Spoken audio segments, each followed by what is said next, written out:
Hello everybody and welcome. In this video I will show you how to install application for your headphones JBL Quantum 810 on your PC.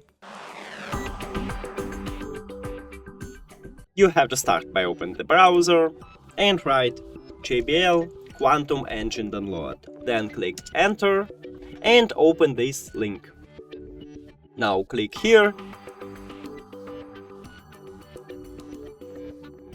and then open this .exe file.